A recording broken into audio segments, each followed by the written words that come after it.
Y bueno, como ha dicho Gemma, bueno, voy a hablar de mujeres en la matemática más que de mujeres en la ciencia.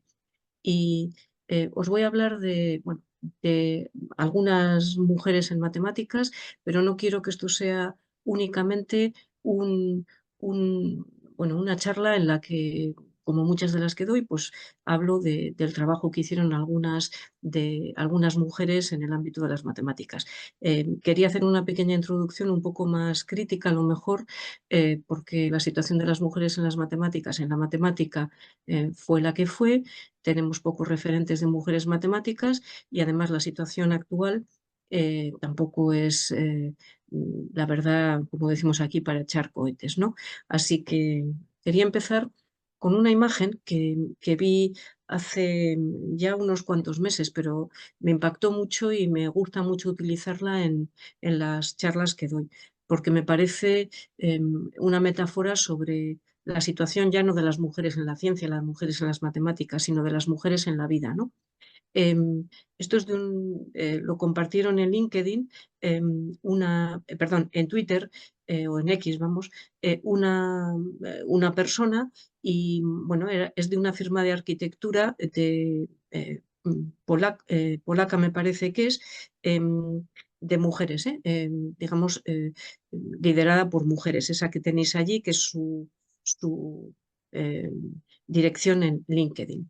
Y bueno, lo que están haciendo estas personas es estudiar cómo se mueven los niños y las niñas. Esto es una escuela parece de primaria. Yo no lo distingo muy bien, pero me lo dijo alguna persona por el tipo de estructura de lo que es el patio, el lugar a donde salen niñas y niños a jugar, ¿no?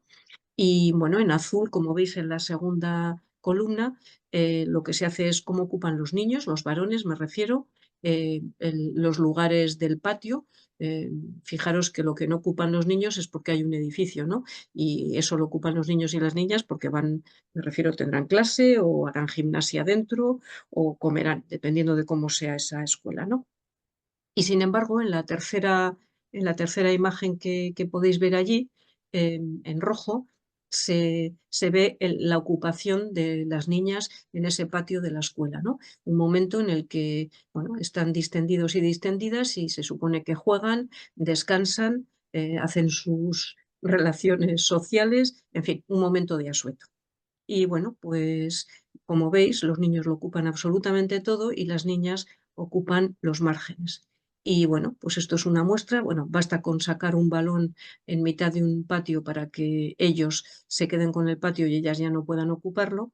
Y bueno, esta imagen que es yo creo tan impactante y tan cercana a la realidad, bueno, como pongo allí lo que se aprende en la escuela, cuál es mi sitio, ¿no? El de ellos, mi sitio es todo, porque me lo merezco, porque, bueno, yo creo que puedo ocuparlo todo, porque de hecho lo ocupo. Pues lo que aprendemos allí, ellos aprenden eso y ellas aprenden a que, bueno, ocupan los lugares que no ocupan ellos, los márgenes, pues digamos que se instala, porque se está aprendiendo en la escuela, también se aprende en casa, por supuesto, fundamentalmente los sesgos digamos, las impresiones, las opiniones, los sentimientos se aprenden en casa, por supuesto, pero también en la escuela y esto, bueno, al final se lleva al espacio público, ¿no? Así que esta es la visión de lo que sucede en una escuela. Me parece, bueno, tan visual y tan impactante que me gusta mucho utilizar.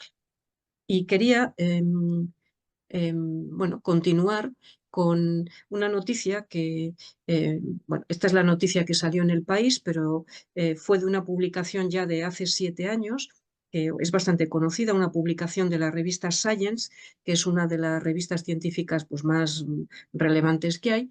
Y el titular que sacó en España el periódico El País para este estudio, que es el que veis allá abajo, es que las niñas se creen menos brillantes que los niños desde los 6 años. Bueno, para sacar, digamos, esta conclusión, este grupo de sociólogos, psicólogos, psicólogas, etcétera, lo que hacían era proponer a niños y niñas una serie de juegos en la que, bueno, les decían si se atrevían a jugar o a quién, si veían una chica o un chico como protagonista de este juego, etcétera, etcétera, donde declaraban previamente que algunos juegos eran para gente muy brillante, con unas cualidades intelectuales maravillosas y las otras eran para gente, bueno, que se le ocurraba, ¿no? Gente muy trabajadora. Y bueno, parece que la conclusión que sacaban era que efectivamente, cuando hacían esta encuesta en niños y niñas menores que 6 años, bueno, las conclusiones eran que, bueno, niños y niñas de la misma manera decían que niños y niñas podían hacer cualquiera de los juegos, ¿no? Los de personas muy brillantes y los de personas muy trabajadoras, pero a partir de los 6 años esto ya cambiaba, ¿no? Y niños y niñas opinan que, bueno, lo de personas brillantes eh, lo ocupan los niños, eso es algo que los niños varones hacen bien, y sin embargo, las niñas les corresponde esos lugares para gente pues trabajadora, que se lo trabaja, que bueno, a lo mejor no tiene tantas cualidades, pero como se lo trabaja, al final consigue acabar esos juegos, ¿no? La creencia general, me refiero público en general, ajeno a la academia, ajeno a la enseñanza, incluso, bueno, personas en la enseñanza también pueden opinar esto, es que la ciencia, las matemáticas en particular, que es lo que nos ocupa, son estudios que requieren de cualidades brillantes, ¿no? Parece que las personas que se dedican a la ciencia son geniales, inventan, ¡plac!, porque tienen esas cualidades especiales que les permiten deducir, inventar y resolver problemas. Y bueno, y el resto de la humanidad, pues si no eres brillante, si no eres una especie de genio, no puedes hacer una carrera científica, ¿no? Y claro, aquí está ya la solución a todo lo que puede ocurrir si tú como niña y tu entorno, por supuesto, desde tu familia, desde tu entorno escolar, desde tus profesores y profesoras, no digo que todos, pero puede haber profesores y profesoras, puede haber orientadores y orientadoras, bueno, todo tu entorno opina que las niñas son menos brillantes y tú misma te lo acabas creyendo, es altamente probable que decidas no cursar una carrera de ciencia o que cuando la empiezas a cursar, cuando haces una carrera de matemática, por ejemplo, pienses que tus compañeros varones siempre son mejores que tú. Algunas personas, por ejemplo, en este estudio también que os quiero mostrar, no quiero ser exhaustiva, pero son pequeños detalles que creo que pueden ayudar a reflexionar. Este otro estudio que se publicó en el año 2019, lo que estudiaban era algo que también es un estereotipo que se creen muchas personas, que los niños tienen mayor habilidad visoespacial y que las chicas tienen mejor capacidad para contar, ¿no? Con respecto a las tareas matemáticas, me refiero. Bueno, y hicieron un estudio con una muestra de 1.400 niños y niñas de edades comprendidas entre los 6 y 13 años, en los que les proponían tareas, por ejemplo, como la de, les daban una línea recta en donde escribían los números entre el 1 y el 1000 y que dijeran dónde estaba el 345, yo qué sé. Cosas de este tipo, también cosas de contar, en fin, una serie de tareas matemáticas de procesamiento matemático diversas. Y bueno, la conclusión rotunda era que no hay ninguna diferencia de capacidad entre niñas y niños a la hora de afrontar con éxito tareas matemáticas. Había a lo mejor un momento en el que las edades en las que afrontaban mejor o peor la tarea, niñas y niños, era un poquito más adelantada o no, pero digamos que, hablando de matemáticas, el corolario de este estudio era que no hay ninguna diferencia entre niños y niñas. Y esto es importante saberlo. ¿Por qué? Porque, como he comentado antes, incluso en la escuela, en casa, por supuesto, te pueden meter muchas ideas en la cabeza, pero en la propia escuela, si tú mismo como profesor o profesora, como orientador o orientadora, tienes ese sesgo, porque lo podemos tener, todos pensamos que nosotros no tenemos sesgos, pero todos y todas tenemos sesgos. Si tú tienes ese sesgo y piensas que tus alumnos son más brillantes que tus alumnas, pues al final a lo mejor las tratas de distinta manera, a lo mejor las incentivas de una manera diferente a la de los niños y por lo tanto, como el éxito en este tipo de carreras depende de carreras o de estudios, me refiero a las tareas de matemáticas, dependen mucho de lo que piensen los demás. Si ni tú ni los demás piensan que lo que vas a hacer eres capaz de hacerlo, pues es altamente probable que te salga peor que a los chicos que están más que incentivados y ellos mismos se creen que todo lo hacen bien. Em, como digo aquí, bueno, es lo que acabo de comentar y em, quería leer este pequeño extracto de Marta Bueno y José Ramón Alonso, que son neurocientíficos y que dicen que cualquier aprendizaje es más costoso sin una motivación que a su vez se refuerce con ilusión y altas expectativas propias y ajenas, ¿no? El comentario que acabo de hacer. Muy bien. Aquí en España, no sé si sucede lo mismo en Argentina, pero está ocurriendo una cosa que tiene mucho que ver con esto que acabo de decir, y es que en los grados de matemáticas, que siempre habían sido grados bastante paritarios, desde hace unos cuantos años está ocurriendo que el porcentaje de chicas con respecto a los chicos que cursan estos grados de matemáticas está descendiendo. Mirad, esta gráfica que os he puesto aquí es la evolución de estudiantes, de alumnado matriculado en el grado de matemáticas en España desde el curso 1985-86 hasta el 2020-2021. Las chicas van en azul, los chicos van en anaranjado y bueno, lo que os he comentado, más o menos, pues bueno, es bastante paritario. Hay un momento entre los años 1993 hasta el año 2004-2005 en el que hubo, explico por qué, no porque quiera saturar, pero porque esta gráfica lo que dice hay que entenderlo con los datos que ocurrían aquí en ese momento, ¿no? Era un momento entre esos años donde las chicas superan un poco a los chicos en la matriculación en el grado, donde había un parón grande en enseñanza secundaria para encontrar trabajo, ¿no? Estaban las plazas completamente cubiertas y no salían plazas a concurso para cubrir plazas de profesorado en educación secundaria. Entonces, cuando no hay trabajo, los chicos se van hacia otras carreras, pero las chicas se van menos, digamos, ¿no? Ya no voy a decir que se van poco, sino que se van menos. Con lo cual, el ratio chico-chica en el grado de matemáticas creció un poquito en beneficio de las chicas. Y luego, a partir, como veis aquí, más o menos del curso 2007-2008, los chicos empiezan a aumentar. Aquí están, esto es porcentual la gráfica, pero aquí están los datos encima de cantidades, ¿no? Para que se vea que hay descenso también en la matriculación de las chicas. No solo es que sea porcentual, sino que hay descenso de verdad. Bueno, en este momento en el que los chicos les interesan más la carrera de matemáticas y a las chicas parece que les empieza a no interesar, es un momento que aquí, en España y en Europa en general, las empresas empiezan a demandar egresados en matemáticas, porque quieren que los equipos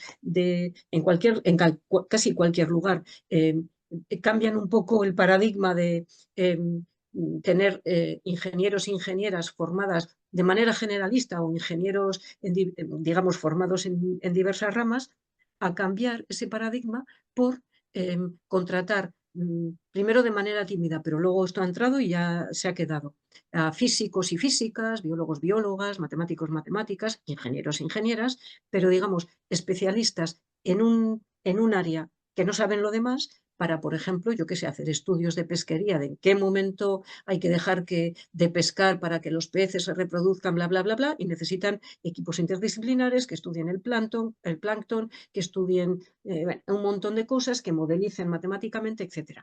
Y en ese momento en el que esos trabajos están muy bien remunerados y la posibilidad de subir en la empresa funciona, los chicos ven la carrera de matemáticas como una carrera con futuro y las chicas se vienen abajo.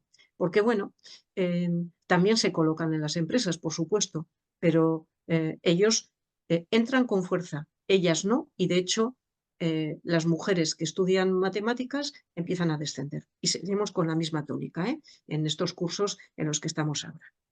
Muy bien, pues esto es lo que sucede, esto da que pensar, perdonar, y quería hacer otro comentario sobre una conjetura que se llama la conjetura, porque esto de que las matemáticas estas tan sesudas, ¿no? Los que saben por la brillantez y tal, ¿no? Como veis, lo digo con bastante sorna. Pues hay una conjetura de una etnomatemática que se llama Claudia Zalewski, que se llama la conjetura de Zalewski, que ella dice que a lo mejor las primeras personas que hicieron matemáticas no fueron los hombres, sino las mujeres, ¿no? Y lo que hace es reinterpretar lo que está escrito en un famoso hueso, que es el hueso de Isango, que es este que os muestro aquí. Es un hueso de bonobo, me parece que es, de un mono, me parece que es un hueso de pierna o algo así. Y bueno, es un hueso que está, como veis, tiene varias incisiones horizontales separadas de una determinada manera y bueno, todas las personas, antropólogos, antropólogas, etcétera, que estudiaban estos huesos decían, lo que se hacen es establecer con estas hendiduras, digamos, los ciclos lunares. Pero viene esta etnomatemática, Claudia Zalewski, y dice, bueno, pues a lo mejor, bueno, aquí tenéis cómo está en esos huesos de esos monos, de ese mono, establecidas las rayas, y bueno, pues se ve que esas muescas están establecidas, como os pongo aquí, pues en grupos de 11, 13, bla, bla, bla, este tipo de cosas. No os quiero meter la chapa con esto, luego si queréis lo miráis. Y ella interpreta que como hay 168 muescas en estas tres columnas, que es 6 por 28 y 28 es un ciclo menstrual, a lo mejor aquí lo que se estaba midiendo no era un ciclo lunar, sino que lo que se estaba midiendo era un ciclo menstrual, a lo mejor para saber cuándo una mujer entraba en periodo fértil y era el momento, bueno, en el que no quería tener relaciones con quien fuera para que no quedarse embarazada o al contrario, ¿no? El momento en el que se podía quedar embarazada.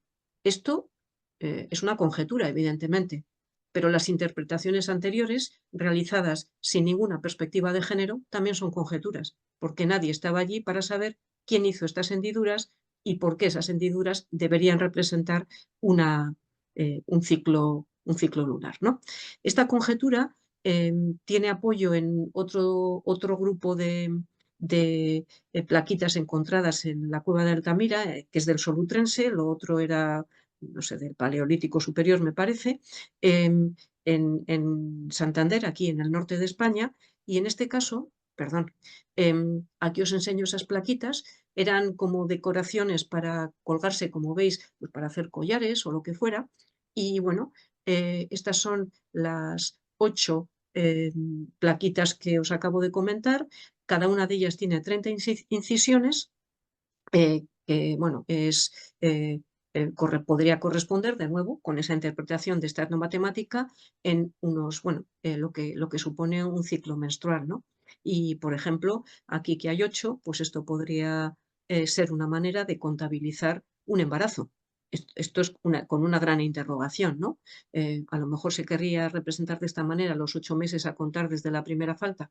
Insisto, esto es una conjetura, pero de la misma manera que hay otras conjeturas, hay otras cosas, sobre todo de estudios paleolíticos, que se han establecido como verdades absolutas, que hoy en día se están rebatiendo gracias a la tecnología, gracias a que se pueden hacer pruebas diferentes, gracias a que se ve que esqueletos enterrados con armas no son esqueletos masculinos sino femeninos, y eso de que los hombres cazaban y que las mujeres estaban allí esperando, pariendo a los hijos de esos hombres cazadores, pues parece que se está viniendo abajo. Esto lo comento también porque estas ideas que tenemos, que las tenemos interiorizadas, incluso sobre este tipo de cosas, las transmitimos, calan y nos las acabamos creyendo sin ningún fundamento científico. Muy bien, y continúo. Ahí. Además pasan cosas como esta, ¿no? Esto que se llaman los All-Mal Panel, en el que en congresos, por ejemplo, de matemáticas, pues pasa que no hay ninguna mujer como conferenciante principal, ¿no? Y este ejemplo me encanta ponerlo, es de un congreso que había, bueno, una reunión, me refiero, no tiene que ser un congreso muy sesudo, ¿no? Pero en la Universidad de Brigham Young University en Utah, donde bueno, se titulaba Women in Mathematics, porque para todas las mujeres que aman las matemáticas, y había 4 señores allí con este título debajo, Women in Math. En fin, la verdad es ya rayando la ridiculez absoluta, ¿no? Claro, les criticaron mucho, se compartió mucho este cartel y bueno, ellos, apenados, porque no se habían dado cuenta, pobrecitos, pues responden, a veces es mejor callarse, pedir disculpas y callarse, es decir, no argumentar. Dijeron lo siguiente: muchos de ustedes probablemente han visto un póster circulando por Internet de nuestra organización de mujeres en matemáticas. El cartel mostraba las fotos de 4 de los profesores de nuestro departamento. Fue hecho con buenas intenciones. Me encanta así poner esta tonalidad, así como que realmente estaban apenados, ¿no? No estaba destinado a degradar a las mujeres o a ser satírico, dicen ellos. Valoramos a las mujeres en matemáticas y sus contribuciones y trabajamos para promover oportunidades para que las mujeres tengan éxito en matemáticas. Bueno, pues si esto es lo que realmente pensáis, quitaros de en medio y poner las fotografías de mujeres que son las que tienen que hablar, entiendo yo, en un congreso, al menos en mayoría o al menos en igualdad de condiciones, en un congreso que se titula con letras tan grandes Mujeres en Matemáticas.